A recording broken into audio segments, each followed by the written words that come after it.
உலகில் போர்க்குணமற்ற உயிரினங்கள் பரிதாபகரமானவை. உங்களுக்கு நல்லா கேட்கும். போராட்டமே வாழ்வின் இருத்தலை உறுதி செய்கிறது. போராடும் போதுதான் மனிதனை பிறக்கிறாங்கிறான் மார்க்சியன். நீ போராட தயங்குகிறாய், ஆனால் விதை ஒவ்வொரு நாளும் கூட்டியோடு போராடித்தான் முளைக்கிறான். நம்ம போராடித்தான் ஆக வேண்டும் என்ற கட்டாயத்தில் தள்ளப்படுகிறோம். நம்ம பொழுதுபோக்கு போராடணும், நல்லா குடிச்சு தேவையில்லாம போராடுறாங்க. இந்த போராட்டத்தை திணித்தது யாருன்னு நீங்க முதல்ல கேள்வி. இந்த போராட்டத்தை நம்ம கையெழுத்து நாம வாடி கொலை பார்த்து வாழ்ந்துட்டு இருக்கோம். இந்த போராட வேண்டிய நிர்பந்தத்துக்கு நம்மை தள்ளியது யார்?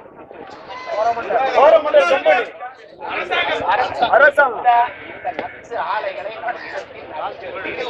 அனுமதி அளித்த அதிகாரங்கள் தான் இந்த போராட்டத்தை.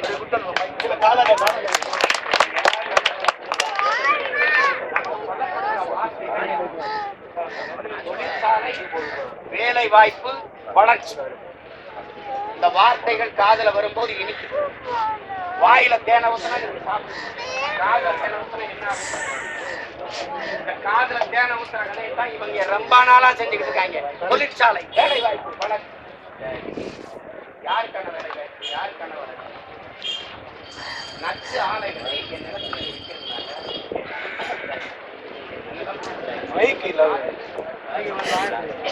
நாங்கெல்லாம் செத்துட்ட பிறகு யாருடைய வளர்ச்சி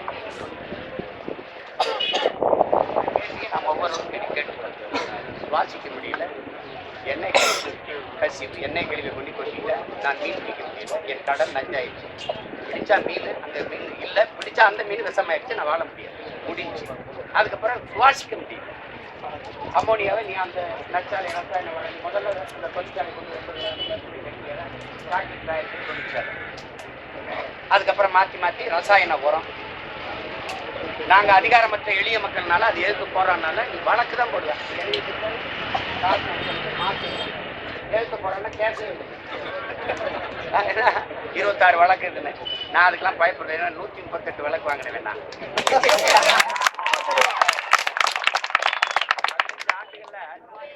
வழக்கு பாஸ்போர்ட் கிடையாது, ஒன்றும் கிடையாது, எந்த நாட்டுக்கும் போக முடியாது. நான் அதை பற்றி கவலையே படுறேன். ஏன்னா நீதிபதிகளுக்கு என்னை பார்க்கணும் ஆசை இருந்துச்சுன்னா ஒரு கேரி கொண்டு வர சொல்லுங்க. வழக்கு இல்லாத நீதிமன்றமே கிடையாது. நான் போய் அடைக்கப்படாத சிறையே கிடையாது. இதுக்கெல்லாம் பயம்தான் எப்படி? நம்மளுக்கு இருக்கிற பிரச்சனை இப்ப எண்ணூர், கடலூர், தூத்துக்குடி மொத்தமா முடிச்சுட்டாங்க. முழுக்க நச்சு ஆலைகள் தான். நீங்க ஆழமா நீங்க நுட்பமா கவனிச்சுக்கணும். நமக்கு சொல்லும் போது வேலை வருது, வசதி, அதாவது வளர்ச்சி வருது அப்படிங்கும் போது அதை நம்மளை இப்ப பேசும்போது சீமான் இந்த கூட்டமா வளர்ச்சிக்கு எதிராக இருக்கு. யாருக்கான வளர்ச்சி? இந்த ரசாயன உரத்தை உற்பத்தி செய்கிற கோரமண்டல் அந்த தொழிற்சாலை, அந்த நிறுவனத்தினுடைய முருகப்பா அந்த அந்த அவர்களுக்கான வளர்ச்சி தானே ஒளி எங்களுக்கு என்ன வளர்ச்சி இருக்கு? காற்று ஒண்ணுதான் ஒழுங்கா இருக்கு, அதுவும் விஷமாயிடுச்சு. ஒண்ணும் கிடையாது. நாங்க இந்த ஆலையை மூட சொல்லல. முருகப்பா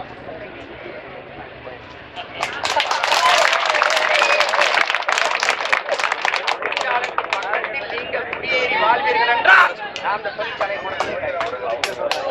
அணு உலைக்கு பக்கத்தில் அணு உலை ஆபத்தில்லாத அணு உலை பாதுகாப்பானது என்று பேசுகிற பெருமக்கள் அணு உலைக்கு பக்கத்துல குடியேறித்தான் நாங்கள் போராடுகிறோம்.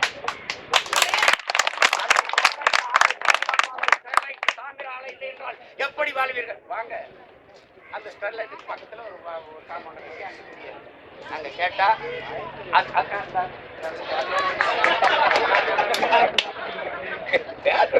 எங்கேயோ இந்த முதலாளி கணக்கு தெரியாதவர்கள் இருக்குமா? அந்த அகர்வால் எங்கேயோ அந்த நல்ல இருக்குமா?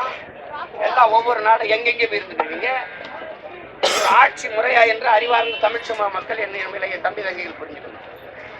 நீங்க மின்சார நிலக்கரியில இருந்தா எடுக்கணும். நிலக்கரி பூமிக்கு வளம் பல ஆயிரம் ஆண்டுகளுக்கு முன்னாடி நாம் வாழ்ந்து மன்னதுக்கான ஒரு அது ஒரு அடையாளம். எப்படின்னா பல ஆயிரம் ஆண்டுகளுக்கு முன்னாடி மரம் செடி கொடி இலைத்தலையெல்லாம் பூமிக்குள்ள புதைஞ்சு மக்கி மண்ணோடு மண்ணா பொங்கி அடுத்தாலும் வெப்பத்தாலும் கரியாயிடும். அதான் நிலக்கரி.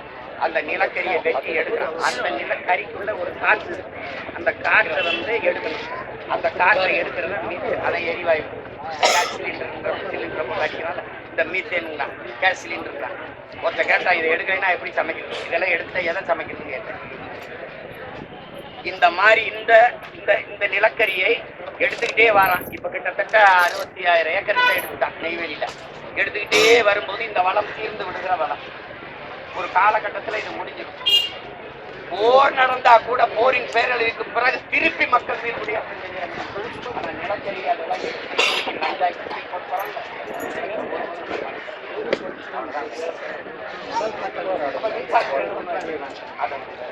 அணு உலை கட்டிட்டு அழுகணும். அணு உலை கண்டுபிடிக்கப்பட்டது மின்சாரம் கண்டுபிடிக்கப்பட்டது அணு உலையாலையா யாருக்காவது தெரியும்? பதில் எந்த பயன்? அணு உலையால தான், அனல் மின்சாரத்தால தான், புனல் மின்சாரத்தால தான் இல்ல. காற்றாலை மூலமாகவும் சூரிய ஒளி மூலமாகவும் கடல் அலை மூலமாகவும் எவ்வளவு எந்த பாதிப்பு இருக்கு? இது தீர்ந்து விடாத வளம். சூரிய ஒளியோ காற்றாலை காற்றோ தீர்ந்து விடாத வளம். ஆனா நிலக்கரி, மீத்தேன், நீத்தேன் இதெல்லாம் தீர்ந்து. இந்த மீத்தேன் எப்படி எடுப்பாய் சீமான்? மாட்டு கழிவு, ஆட்டு கழிவு, மனித கழிவு, மக்கிய இலைதலை கழிவில் இருந்து எவ்வளவு வேணாலும் இந்த எரிவாயு பயோகேஸ்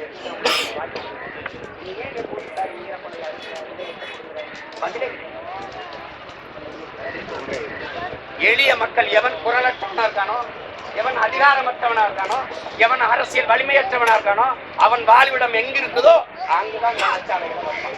கடலூர் மீனவன், எண்ணூர் மீனவன் இருக்கிறது, தூத்துக்குடி மீனவன் இருக்கிறது, அங்க ஸ்டெர்லைட், அங்க அணுல நீ எழுதி எல்லா நற்சாலைகளும் எவன் எளிய மக்களும் எவன் குரலற்றவனோ அதிகாரமற்றவனோ அங்க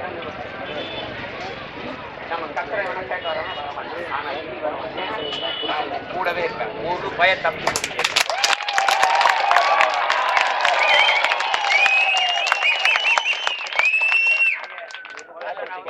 போனேன். நான் தம்பிகிட்ட சொல்லிட்டு போனேன், ஒரு போராட்டத்தை அதுக்குள்ள வெளில தூத்துக்குடி அடி உங்களால் நம்ப முடியாது. தூத்துக்குடியா மறுபடியும்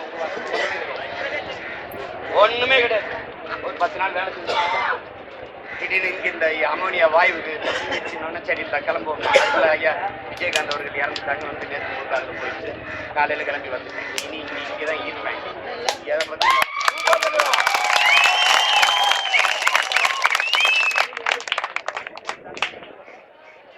நீங்கள் சொல்றாம இறுதி வரை போராடுறதுலாம் இல்லை, நீ மூடுற வரை போராடுற.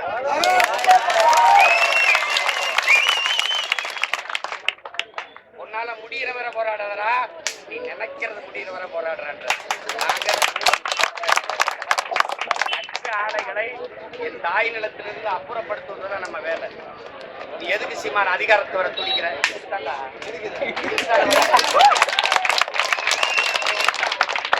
எனக்கு இந்த ஒரு நிலம்தான் இருக்கு, நான் இதை விட்டுட்டு போக முடியாது. இது மீனவன் பிரச்சனை, எண்ணூர்ல வாழ்ற மக்களின் பிரச்சனை கிடையாது, என் பிரச்சனை.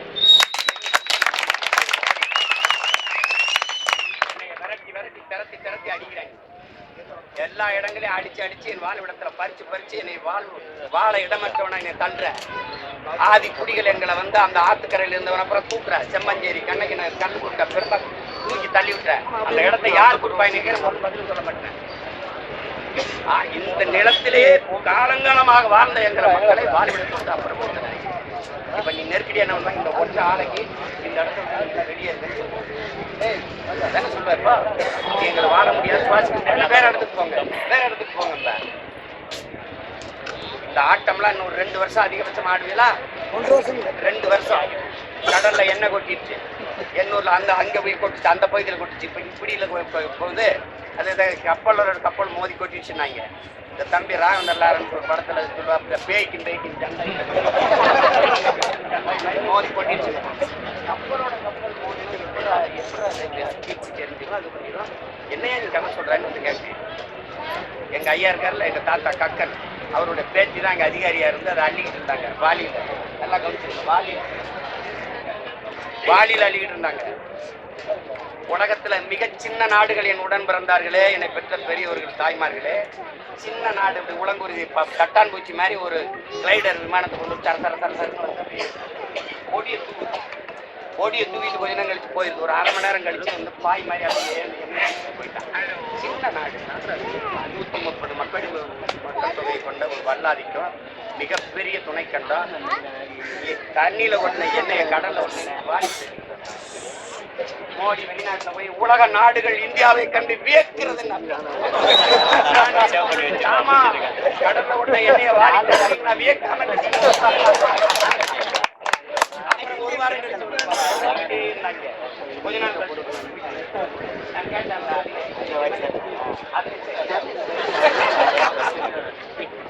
எதடா உங்களுக்கு சிக்கி நாங்க படுற பாடு.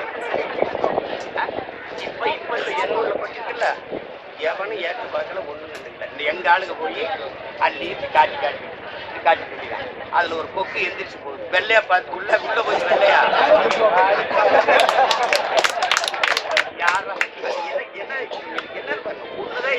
கடல் பூமியில உலகத்துல 70 விழுக்காடு தண்ணீர் கடல், 30 விழுக்காடு நிலம், அதுல சரிபாதி காடு. இத்தனீண்டு இடத்துல வளர்ந்த மனித பய பண்ற வேலையை பத்தியில கடலை நாசம் பண்ணிட்டான், நிலத்தை நஞ்சம் பண்ணிட்டான், ரசாயன உரம் ஜாலை அது இது எல்லாத்தையும் கொட்டி இந்த பூமியை நாசம் பண்ணிட்டான். கடல் ஒண்ணுதான் இருந்துச்சு, அதையும் முடிச்சான். ஒரு திமிங்கலம் செத்து கரை இதுதான் நிலைமை. நாங்க ஏதோ சும்மா எங்களுக்கு வேலை இல்லாம சொல்லுவாங்க, என்னடா கை அரிக்குதுன்னா காசு இருக்குண்டா எங்க ஊர்ல. அது மாதிரி நாங்க சும்மா பொழுதுபோக்காக உட்காந்து போராடிட்டு இருக்கல, வாடுறது போராடுறோம். வேடிக்கையா கடத்தி விட்டு போற வேலையெல்லாம் இங்க வச்சு முதல்ல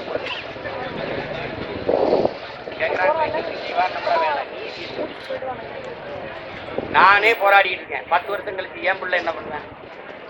எனக்கே தண்ணி நீ போத்தல இவன் என்ன பண்ணுவேன்? யார் குறவழியாவது குடிச்சா கடிச்ச ரத்தத்தை குடிக்கிறதா? இவனுக்கு எது தண்ணி எங்க தூக்கும்? நானே வாழ முடியல, இவன் எங்க போய் வரலாம்? அவனுக்காக தான் இப்ப நாங்க போராடிட்டு இருக்கோம்.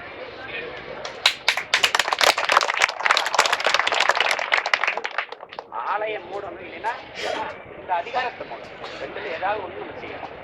மக்களின் பிரச்சனைகளை அரசு கையில் எடுக்காத போது மக்கள் அரசை கையில் எடுப்பதை தவிர மக்களுக்கு வர வழி இல்லாமல் இதுதான் மக்களுக்காக மக்களே செய்கிற கிளர்ச்சி புரட்சி. அதனால் அம்பேத்கர் சொல்றார், இழந்து விட்ட உரிமைகளை பிச்சை கட்டு பெற முடியாதுங்கிறார். போராடித்தான் நான் பெற்றாரு. இது நான் இழந்து விட்ட உரிமை. ஏன் உரிமை? இது என் நிலம், இங்க நாங்க வாழணும். ஆளை எங்க வேணா இந்த உரம் எதுக்கு? நான் உரத்தையே மூடணும்ன்ற இயற்கை உரம், ரசாயன உரத்தையும் அழிக்கணும்ன்ற நீ எதுக்கு ரசாயன உரத்தை தண்ணி?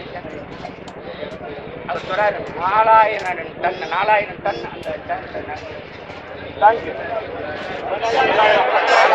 அந்த டேங்க் கொண்டது 8000 இருக்கிறது சொல்றாரு.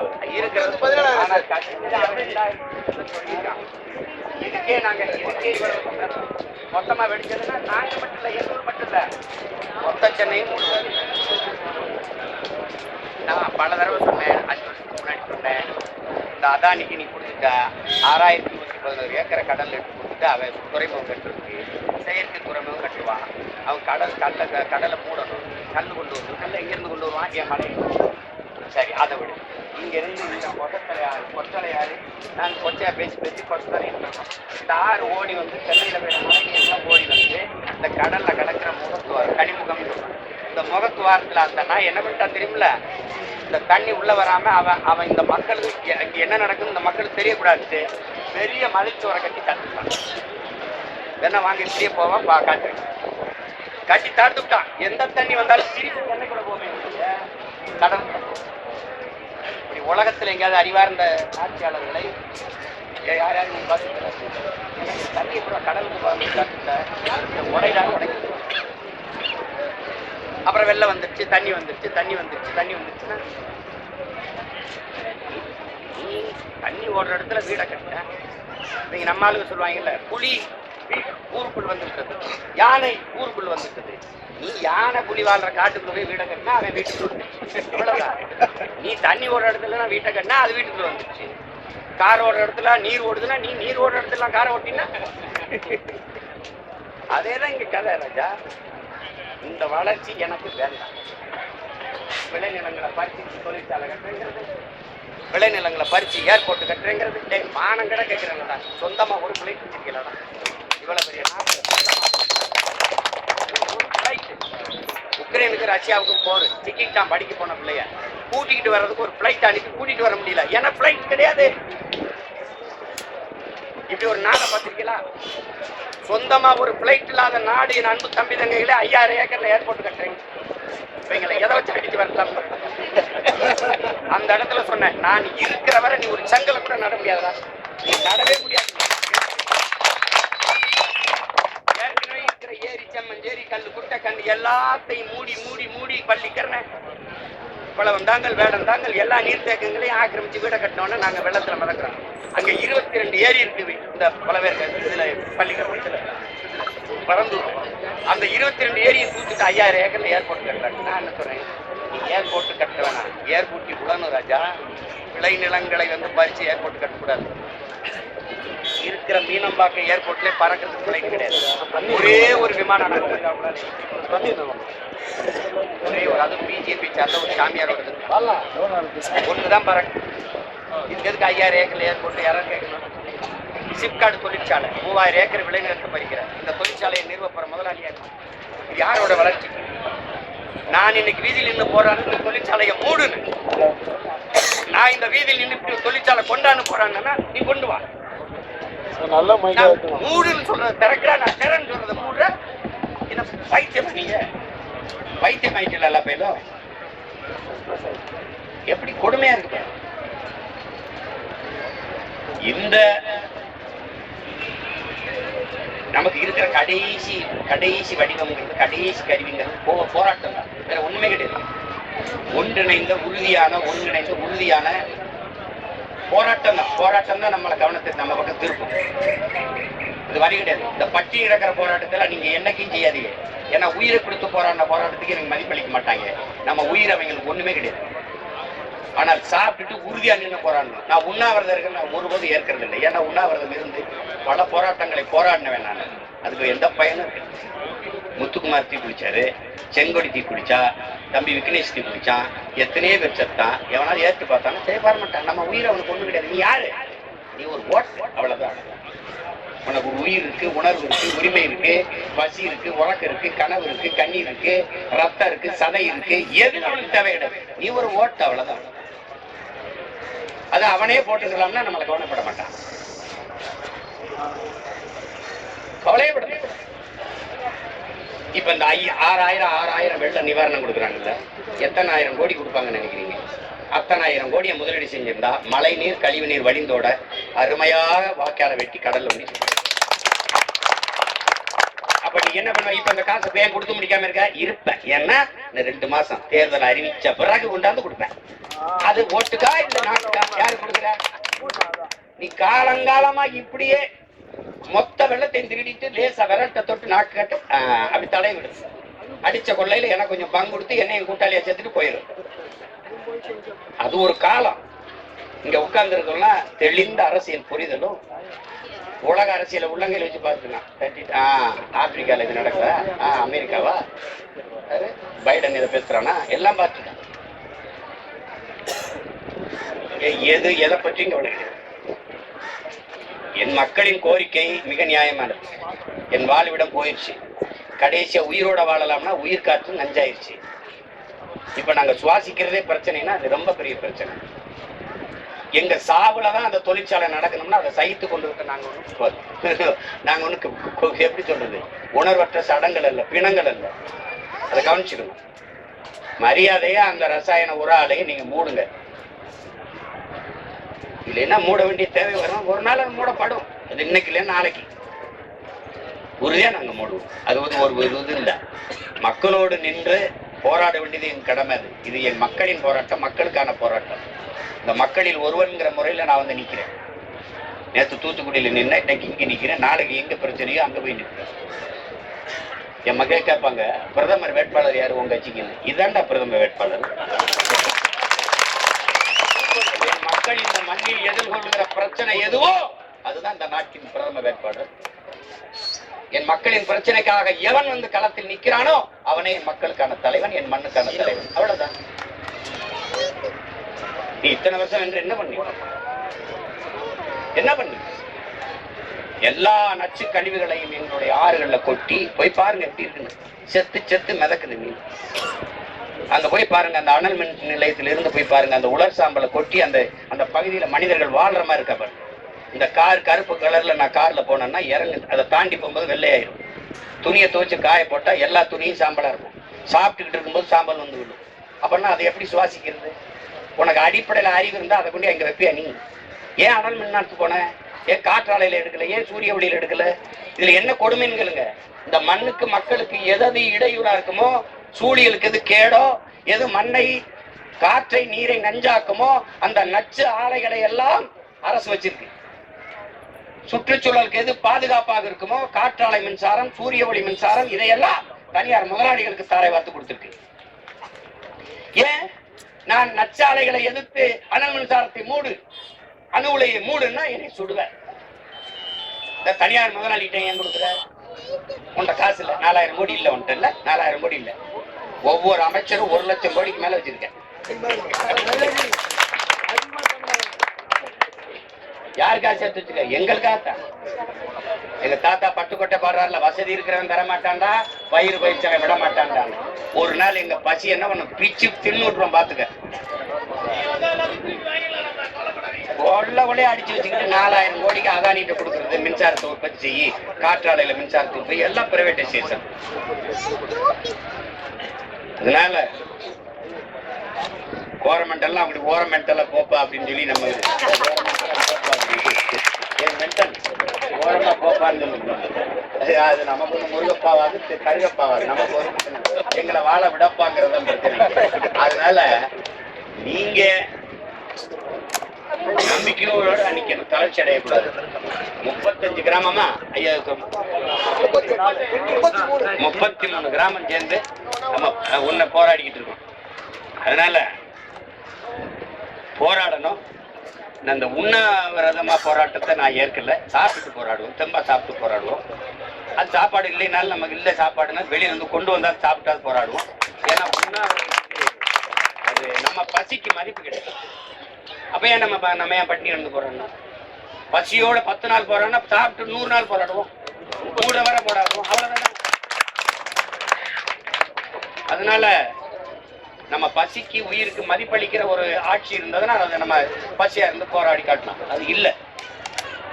நம்மளை ஒரு உயிராவே மதிக்காதவர்கள்ட்ட போய் நீங்க எப்படி இதை உணர்த்துவீங்க? தொடர் போராட்டத்தின் மூலம் தான் நம்ம வலியுறுத்த முடியும். நான் எப்பெல்லாம் இருக்குதோ அப்பெல்லாம் வருவேன். நான் மறுபடியும் 5ஆம் தேதி வருவேன். 5ஆம் தேதி வருவேன். எப்படி ஒரு மருத்துவ முகாம் நடத்துவதற்கும் இந்த நிவாரண பாங்கெல்லாம் வந்து எங்களுக்கு எதுவுமே தரலப்பாங்க. அரிசி பருப்பு காய்கறி எல்லாம் வாங்கி வச்சிருக்கேன். எடுத்துட்டு வருவேன். 5ஆம் தேதி கொண்டுட்டு வருவேன். கொண்டு வந்து யார் யாரு மீன் பிடிக்க போக முடியல, வாழ்வாதாரம் இழந்திருக்கோம், அது தூத்துக்குடியில கொடுத்துக்கிட்டு இருந்தேன். அப்புறம் இங்க கொடுக்கணும்னு கொண்டு வந்திருக்கேன். அது கொண்டு தருவேன்.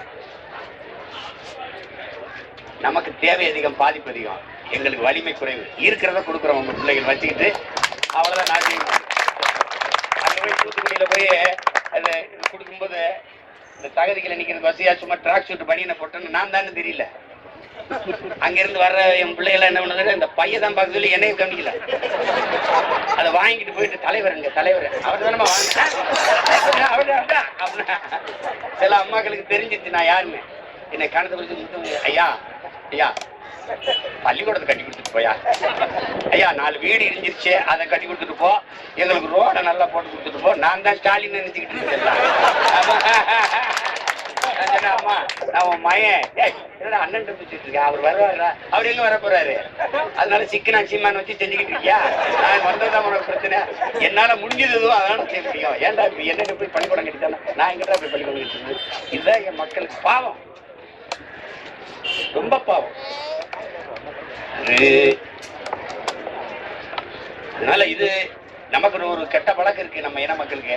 இது மீனவர்கள் பிரச்சனை, அது விவசாயி பிரச்சனை, அது மாணவன் போறான்னா மாணவன் பிரச்சனை, அப்படி இது கிடையாது. இது நம்ம பிரச்சனை, நம்ம இனத்தின் பிரச்சனை, நம்ம மக்களின் பிரச்சனை.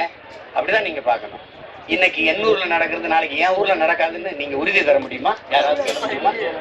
யாராவது சொல்ல முடியுமா? தமிழனுக்கு ஒரு கேடு கட்ட பழக்கம் இருக்கு. என்னன்னா அடுத்த வீட்டுக்கு தன் வீட்டுக்கு கூட எரியாத வரை தண்ணி எடுத்துட்டு வர மாட்டான். அடுத்த வீட்டுக்கு கூட தானே எரிதுன்னு படுப்பான். இவன் செத்து சாம்பலா தான் கிடப்பான். இவர் தூங்கிடுவாரு. இவருக்கு எச்சரிக்கையே கிடையாது. அந்த வீட்டில் நடப்பது இந்த வீட்டில் ஏன் நடக்காது என்று எவன் விழித்துக் கொள்கிறானோ அவன் தான் விடுதலை அடைவான்.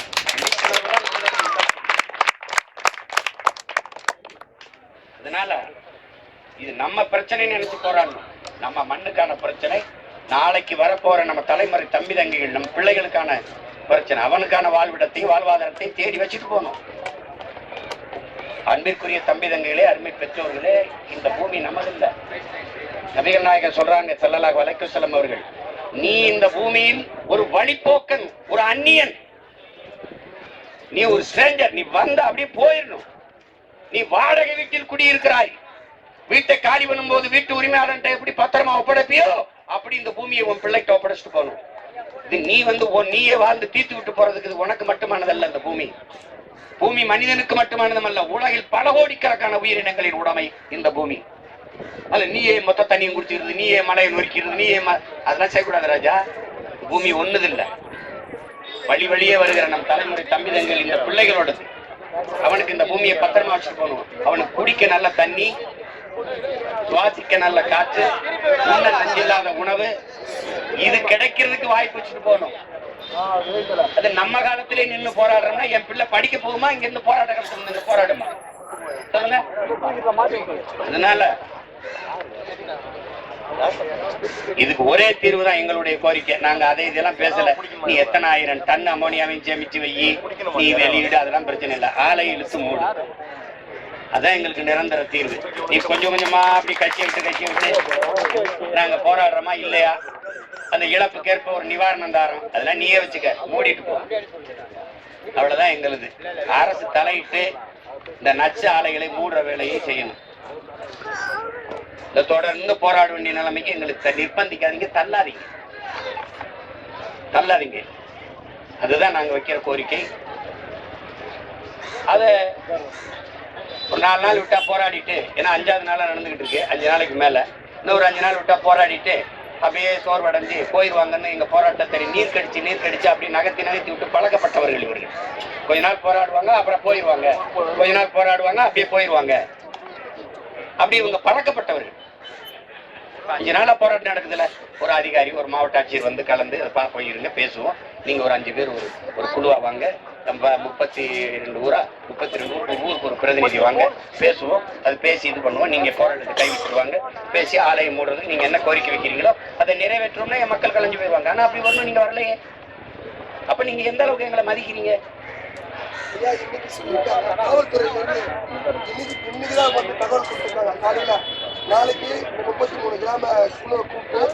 ஏன் இன்னைக்கு கொடுத்துருக்காங்கன்னா, நேற்று தெரியும் நான் வரேன்னு. இன்னைக்கு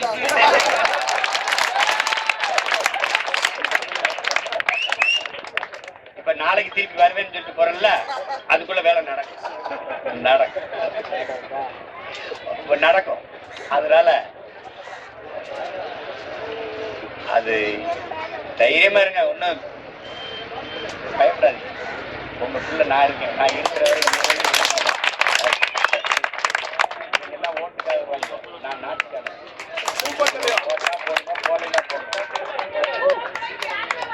போன தடவை நீங்க போடல, ஆனா எல்லா பிரச்சனைக்கும் நான் தான் அவன் வரமாட்டான். இப்ப சொல்றாங்க விஜயகாந்த் ரொம்ப நல்லவரு, அவரை விட்டுட்டீங்க. இப்ப கீரை ஒருத்தன் போடுறான், ஒரு தெரு கட்டியிருக்கேன், அவனையும் விட்டுறாதீங்க அப்படின்ட்டு. அந்த கதை தான். அதனால என் அருமை பெற்றோர்களுக்கு, என் அன்பு தம்பி தங்கைகளுக்கு, என் உறவுகளுக்கு நான் சொல்லுவேன், தைரியமா இருக்கு. நம்மளை மீறி ஒண்ணும் நடக்காது. இந்த ஆட்சியாளர்கள் மூடலைன்னா இந்த ஆட்சி நிரந்தரம், இன்னொரு ஆட்சி நிரந்தரம்லாம் சொல்லாதீங்க. புரட்சி என்பது ஒரு தலைகீழ் மாற்றம் என்பது மானோட தத்துவம். மாறாது என்ற சொல்லை தவிர மற்றவை அனைத்து மாறிவிடுங்கிறான் மாற்று. மேல இருக்கிறவன் கீழே வருவான், கீழே இருக்கிறவன் மேல போவான். இன்னைக்கு வீதியில் நின்று போராடிக்கிட்டு இருக்க ஒரு நாள் அதிகாரத்துக்கு வருவான், அதிகாரத்தில் இருந்து ஆட்சியை ஒரு நாள் வீதிக்கு வருவான். அதான் புரட்சி. புரட்சி எல்லாத்தையும் புரட்டி போடும். பெரிய கரும்பாறையை சிறிய கடப்பாறை வச்சு புரட்டி போடுகிற முயற்சிக்கு பேர் தான் புரட்சி. இந்த ஆளை பெரிய கொம்பாதி கொம்ப ஆளையா இருக்கலாம், ஒரே போட்டு ஒரு நாள் மாற்றனா இல்லையான்னு மட்டும் பாருங்க. அதனால ஏதோ சின்ன பயில சிரிச்சுக்கிட்டு போயிட்டு இருக்காங்கன்னு நினைக்காதீங்க. ஆளுங்க தான் சின்ன ஆளுங்க, ஆனா வேலை சீரியஸா செய்யும். கவலைப்படாம இருங்க, சோர்வடையாது, நல்லா உற்சாகம் போராடுங்க. நான் உங்களுக்கு கையெடுத்து கும்பிட்டு கேட்கிறேன், பட்டி போராட்டம் எல்லாம் செய்யாது, தயவு செய்து செய்யாது. நல்லா சாப்பிட்டு செய்யுங்க. சாப்பிட எங்க போய் சமைக்கிறது? இருங்க, நான் மயம் கொண்டாறேன். தயிர் சோறு, புளியோதரை, சாம்பார் சோறை கட்டி கொண்டாந்து சாப்பிடுங்க. சாப்பிட்டு போராடுங்க, சாப்பிட்டு போறேன். நான் எங்க தலைவரை பார்க்கும்போது எனக்கு வந்து மான் ஊறுகாய் வச்சாரு, இந்த அதை சாப்பிடுறது சாப்பிடுனாரு. நான் அது வரைக்கும் மான் ஊறுகாய் எல்லாம் சாப்பிட்டது இல்லை. ஒரே ஒரு வான்கோழி காலத்துக்கு வச்சாரு பிரியாணின்ட்டு. எப்பாடி நான் அது வரைக்கும் பார்த்ததுல அவ்வளவு பெரிய காலம் இல்லை.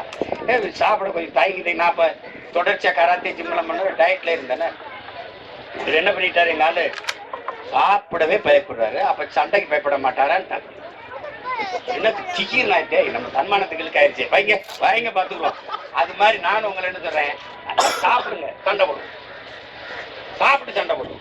10 நாள் போடுறது 100 நாள் போடும். ஆனா சாப்பிட்டு போறோம். சும்மா நான் பட்டினி கிடக்கிறேன், பட்டினி ஐயோ பட்டினி கிடக்குறாங்களா 800 மக்கள்லாம் பதறிடுவானா? அவன் நல்லா பிரியாணி சாப்பிட்டுருவான். என்ன பட்டினியா கிடக்குறான் இல்ல, அவனுக்கு என்ன பிரச்சனை? இதனால இந்த உண்ணாநோன்பு, உண்ணாவிரதம், பட்டினி போராட்டத்துல தயவு செய்து கனவுலே நினைக்கிறேன் உறுதியா நின்று சாப்பிட்டு போராடுவோம். நம்மளுடைய கருத்து தான். இப்ப நம்ம பேசுறோம்ல, இப்ப பத்திரிகைக்கு சொல்லுவோம்ல, இதுதான் செய்தி.